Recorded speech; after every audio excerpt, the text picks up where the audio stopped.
नमस्कार साथियों, आप सभी का स्वागत है आपके अपने YouTube channel daily GK master पर। और आपकी आरआरबी एग्ज़ामों के लिए आज अपन क्लास लेकर के आए हैं। पंचायती राज व्यवस्था से संबंधित इस टॉपिक के जितने भी पॉइंट या क्वेश्चन बनेंगे उनको अपन कवर करने वाले हैं। आपकी आरआरबी के एग्ज़ाम में 15 नवंबर से शुरू होने वाली है और 29 नवंबर तक की एग्ज़ाम में लगेगी, यानी कि 4 दिन एग्ज़ाम में लगने वाली है। प्लीज़ आप लोग वीडियो के लास्ट तक बने रहना और सभी क्वेश्चनों को सॉल्व करना हमारे साथ साथ। टेलीग्राम का लिंक डिस्क्रिप्शन में होगा, ज्वाइन कर लेना, आपको पीडीएफ फाइल वहाँ पे मिल जाएगी। तो शुरू करते हैं बिना किसी देरी से पहले क्वेश्चन से। आइए पहले क्वेश्चन से शुरू करते हैं और आप लोग थोड़े लास्ट तक भी बने रहना। भारत में पंचायती राज शब्द का अभिप्राय है ग्रामीण स्थानीय स्वशासन पद्धति से है। ठीक है, 1882 ईस्वी में लॉर्ड रिपन ने सर्वप्रथम स्थानीय स्वशासन व्यवस्था का सुझाव दिया था। लॉर्ड रिपन को स्थानीय स्वशासन का जनक भी कहा जाता है। स्थानीय स्वशासन को लोकतंत्र की पाठशाला लॉर्ड ब्राइस के नाम से भी जाना जाता है। और भारत में पंचायती राज व्यवस्था पूर्व सोवियत संघ से प्रेरित है। आपको पता है 1882 ईस्वी से ये लॉर्ड रिपन के समय से स्थानीय स्वशासन का व्यवस्था का सुझाव दिया गया था और लॉर्ड रिपन को जनक भी कहा जाता है स्वशासन का। ठीक है, ध्यान में रखना, काफ़ी इम्पोर्टेंट है। आगे बढ़ते हैं। पंचायती राज लोकतांत्रिक विकेंद्रीकरण पर आधारित है, जिसका मुख्य उद्देश्य जनता को प्रशासन में भागीदारी योग्य बनाना है। लोकतांत्रिक विकेंद्रीकरण का सुझाव है बलवंत राय मेहता के द्वारा दिया गया है। ठीक है, भारत में ग्रामीण जनता के स्तर में वृद्धि के लिए के एम मुंशी समिति की सिफारिश में 2 अक्टूबर 1952 को सामुदायिक विकास कार्यक्रम शुरू किया गया था। कब? 2 अक्टूबर 1952 को। अगला क्वेश्चन पॉइंट है, इस कार्यक्रम के मूल्यांकन के लिए बलवंत राय मेहता समिति बनाई गई थी। ठीक है, बलवंत राय मेहता को भारत के पंचायती राज व्यवस्था का वास्तुकार भी कहा जाता है। क्या कहा जाता है?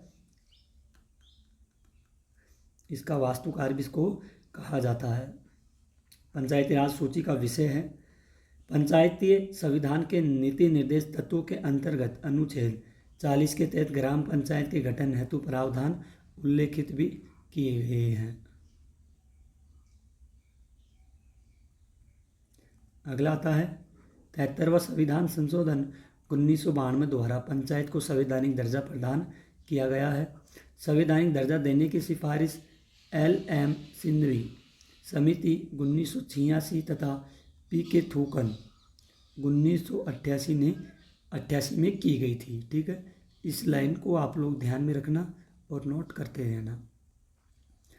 भारत में सर्वप्रथम पंचायती राज व्यवस्था की शुरुआत 2 अक्टूबर 1959 को हुई थी और ये अपने भारत के PM यानी कि प्रधानमंत्री पंडित जवाहरलाल नेहरू द्वारा राजस्थान के नागौर में हुआ था।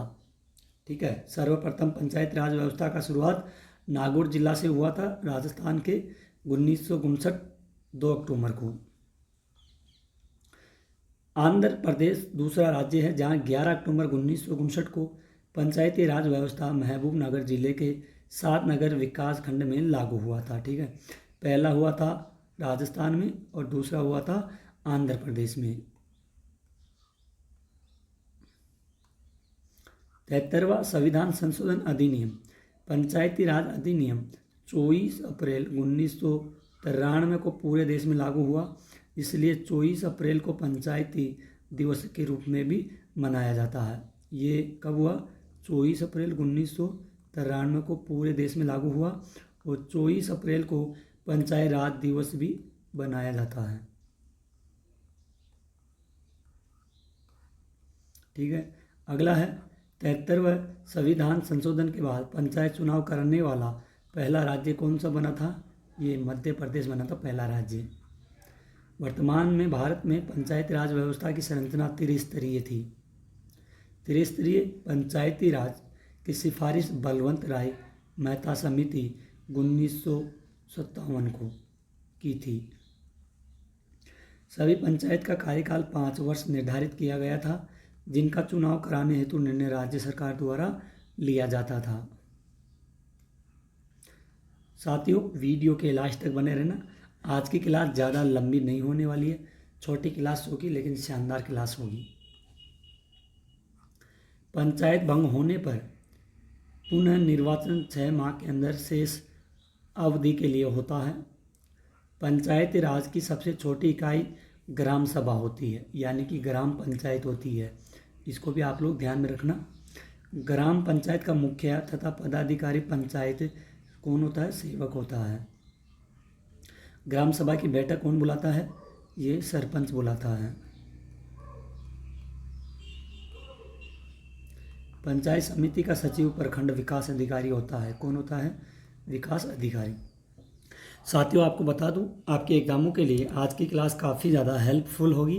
प्लीज़ आप लोग वीडियो के लास्ट तक बने रहना और अपने छोटे भाई के साथ साथ सभी क्वेश्चनों को डिस्कस करते चलना। टेलीग्राम का लिंक डिस्क्रिप्शन में होगा, आप ज्वाइन कर लेना, आपको PDF फाइल मिल जाएगी।